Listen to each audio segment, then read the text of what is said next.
Good morning, student. Myself, Dr. Rajendra Rao.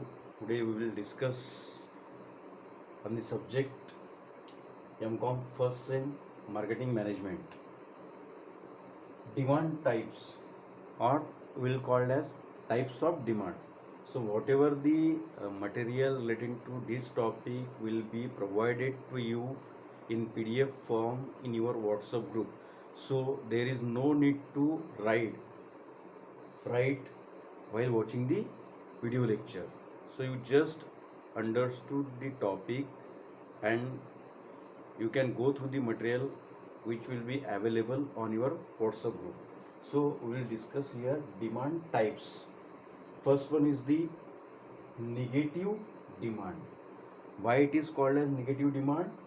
Because disliking the product by the customer.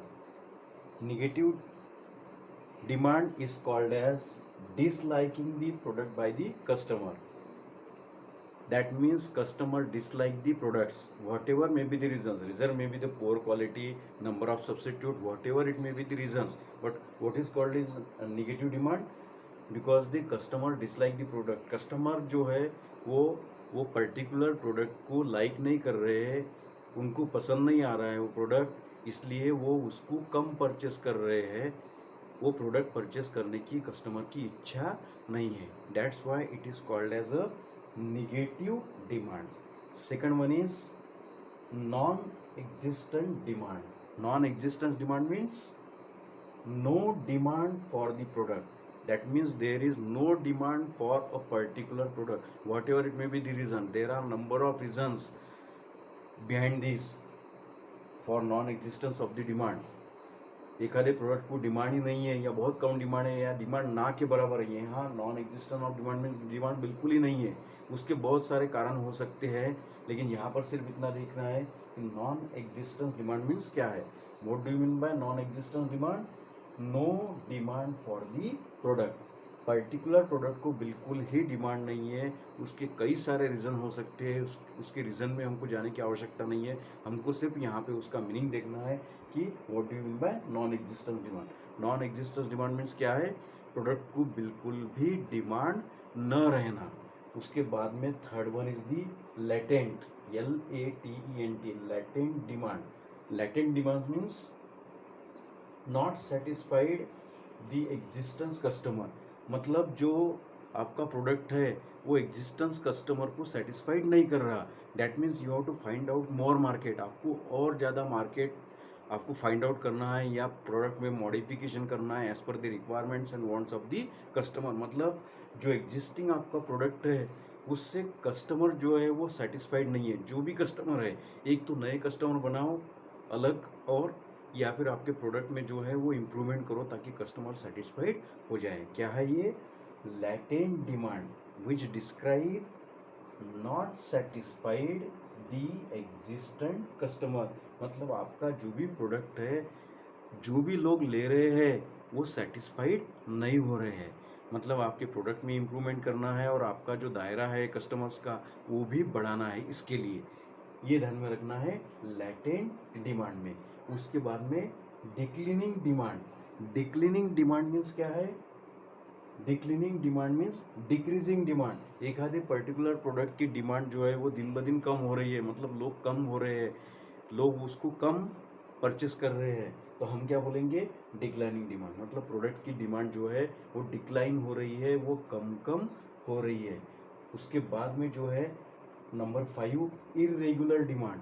Irregular demand ध्यान में रखना है. Irregular demand के बारे में क्या लिखा है? It varies according to the season. Irregular, उसका नाम ही इरेगुलर डिमांड है. क्यों इरेगुलर डिमांड है? क्योंकि वो सीजन के हिसाब से चेंज होती है. जिस प्रकार सीजन आया उस प्रकार उसकी डिमांड बढ़ती है, सीजन चले गए उस प्रकार उसकी डिमांड कम होती है. जैसे फॉर एग्जांपल जो है फेस्टिवल में जो है, फेस्टिवल में जो शुगर की जो है डिमांड एकदम से ज़्यादा बढ़ जाती है, और वो पर्टिकुलर फेस्टिवल चले गए कि उसकी डिमांड फिर से कम हो जाती है. पर्टिकुलर दिवाली के सीज़न में मिठाइयों की जो है वो डिमांड एकदम ज़्यादा बढ़ जाती है, कई गुना ज़्यादा बढ़ जाती है, और पर्टिकुलर सीज़न ख़त्म हो गया कि अपने आप कम हो जाती है. ये क्या है? इरेगुलर डिमांड है. मतलब वो पर्टिकुलर सीज़न आया कि वो पर्टिकुलर सीज़न में उसकी डिमांड रहती। फॉर एग्जांपल रेनकोट और जो अम्ब्रेला है उसका एक पर्टिकुलर सीज़न रहता, बारिश के समय में इसकी डिमांड बहुत ज़्यादा बढ़ जाती है, और पर्टिकुलर सीज़न ख़त्म हो गया कि उसकी डिमांड अपने आप कम हो जाती है। ऐसे कई सारे एग्जाम्पल है। It demands is totally depends upon a particular season, that's why it is called as irregular demand. इसको इरेगुलर डिमांड क्यों कहा गया है? क्योंकि पता ही नहीं कि कब बढ़ेगी और कब कम होंगी। एक पर्टिकुलर समय पे वो बढ़ती है, पर्टिकुलर समय पे जो है वो कम होती है। इसको बोला है इरेगुलर डिमांड। क्यों इरेगुलर बोला है? क्योंकि it varies according to the season. जिस प्रकार से सीजन बदलता है उस प्रकार से उसकी डिमांड में भी बदलाव आते हैं। उसके बाद में है full demand. Full demand means क्या है? Full demand means demand equates supply, यानी जितनी डिमांड है उतना बराबर सप्लाई हो रहा है, बाकी सब कुछ ठीक ठाक चल रहा है, जितना प्रोडक्ट बन रहा है उतना बेचे जा रहा है, मीन्स उसको क्या कहेंगे? Full demand. ये एक एक वर्ड का जो मीनिंग है वो ध्यान में रखना है। बाकी डिस्क्रिप्शन आप खुद के मन से भी लिख सकते हो जब आपको उसका मीनिंग अगर समझ में आता है। फुल डिमांड यानी क्या कहा गया है? Demand equates supply. Equate supply mean जितनी डिमांड है मार्केट में उतना सप्लाई है, उससे ज़्यादा भी नहीं है और उससे कम भी नहीं है, इसलिए उसको बोला है फुल डिमांड। उसके बाद में है ओवरफुल डिमांड। ओवरफुल डिमांड क्या है? डिमांड एक्सीड्स दी सप्लाई, यानी डिमांड बहुत ज़्यादा है और सप्लाई बहुत कम है। ये सिचुएशन जो है, यानी ये सिचुएशन ठीक ठाक है, लेकिन ये सिचुएशन बिल्कुल ही ठीक ठाक नहीं है। यहाँ पर क्या है? डिमांड एग्जिट्स, डिमांड ज़्यादा है और सप्लाई कम है। इससे क्या होगा? प्राइस पे प्रेशर आएगा और प्राइस बहुत ज़्यादा एकदम से बढ़ जाएगी। तो ये क्या है? ओवरफुल डिमांड है। ओवरफुल डिमांड मतलब क्या है? डिमांड एक्सिड्स दी सप्लाई, मतलब डिमांड ज़्यादा है और सप्लाई कम है। डिमांड एक्सिड्स दी सप्लाई। तो ऐसे केस में जो है वो प्राइस पर प्रेशर आके प्राइस हाइक हो जाएंगी और प्राइस जो है वो बहुत ज़्यादा बढ़ जाएंगी, तो वो कंपनी के लिए ज़्यादा अच्छा नहीं है। उसके बाद में जो है अनहोलसम डिमांड। अब अनहोलसम डिमांड यानी क्या है? ये ध्यान में ले लो। अनहोलसम डिमांड यानी क्या है? Demand for a product that has undesirable consequences like cigarette. मतलब जो है अनहोलसम डिमांड मीन्स एक जगह आप जो है प्रोडक्ट बेचने की भी कोशिश कर रहे हो और दूसरे में थोड़ा उसको रोक भी रहे हो। मतलब इधर आप कोशिश कर रहे हो कि वो प्रोडक्ट बेचा जाना चाहिए और दूसरी कोशिश क्या कर रहे हैं आप? वो प्रोडक्ट ज़्यादा नहीं बेचा जाना चाहिए। फॉर एग्जाम्पल जो है cigarette smoking is injurious to health. तो ये क्या कर रहे हैं? सिगरेट्स कंपनी जो है एक तरफ से प्रोडक्ट बेचने की भी कोशिश कर रही है, लेकिन दूसरी तरफ आपको इंटीमेशन भी दे रही है, आपको वार्निंग भी दे रही है कि इट कॉजेज टू कैंसर, मतलब उससे कैंसर भी हो सकता है। मतलब आप एक ही प्रोडक्ट को एक जगह आप पुशअप कर रहे हो, उसको प्रमोट कर रहे हो, लोगों ने परचेस करना चाहिए, लेकिन दूसरी तरफ से आप उसको एक रिस्ट्रिक्ट कर रहे हो कि लोगों ने ये प्रोडक्ट जो है वो कम लेना चाहिए, कम परचेस करना चाहिए क्योंकि ये हार्मफुल है, it is injurious to health. तो उसको क्या बोला है? अनहोलसम डिमांड, यानी demand for a product that has undesirable consequences like cigarette. तो यहाँ पर जो है वो ये एक जो पॉइंट है वो ध्यान में रखना है। हमने निगेटिव डिमांड में क्या लिखा है? निगेटिव डिमांड यानी क्या है? Disliking the product by the customer. Customer को प्रोडक्ट बिल्कुल पसंद नहीं आता है, इसलिए कस्टमर वो प्रोडक्ट नहीं लेते, वो हो गया negative demand. Non existent demand क्या है? यहाँ बिल्कुल भी प्रोडक्ट के लिए डिमांड नहीं है।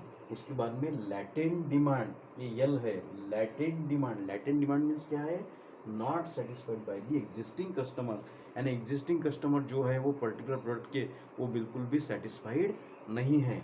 उसके बाद में declining demand. Declining demand means क्या है? Decreasing of the demand of that particular product. उसके बाद में irregular demand. Irregular demand means it varies on a particular season. Particular season में बहुत ज़्यादा बढ़ जाती है और वो सीजन खत्म हो गया है कि उसकी डिमांड कम हो जाती है।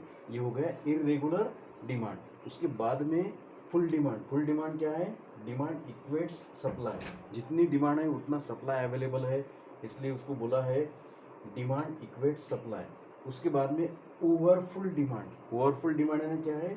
डिमांड एक्सिड्स सप्लाई, डिमांड ज़्यादा है और सप्लाई कम है, क्या बोला है, डिमांड एक्सीड्स दी सप्लाई, डिमांड ज़्यादा है और सप्लाई कम है, यानी इसकी वजह से प्राइस पे प्रेशर आएगा और प्राइस बहुत ज़्यादा बढ़ जाएंगी। उसके बाद जो है ओवरफुल डिमांड, यानी डिमांड एक्सिट्स दी सप्लाई हो गया। उसके बाद में अनहोलसम डिमांड, अनहोलसम डिमांड क्या है कि एक जगह आप प्रोडक्ट को पुशअप कर रहे हो, प्रोडक्ट बेचा जाना है, लेकिन दूसरी साइड से वो प्रोडक्ट को आप रिस्ट्रिक्ट कर रहे हो, वो कम से कम बेचा जाना है। जैसे फॉर एग्जांपल सिगारेट, यानी जो हार्मफुल चीज़ें हैं उसके बारे में इस प्रकार का होता है, जिसको बोला गया है अनहोलसम डिमांड। अब आज के लेक्चर में जो है, आज के लेक्चर में आपको टाइप्स ऑफ डिमांड जो है वो अच्छे से ध्यान में रखना है, एक एक पॉइंट इसका मीनिंग ध्यान में रखना है, और जो भी इसका आपको पीडीएफ अवेलेबल होगा तो वो पीडीएफ आपको अच्छे से पढ़ना है, ताकि ये पर्टिकुलर टॉपिक आपको अच्छे से समझ जाए। आज यहीं पे रुकते हैं, बाकी नेक्स्ट लेक्चर में कंटिन्यू करेंगे। Thank you.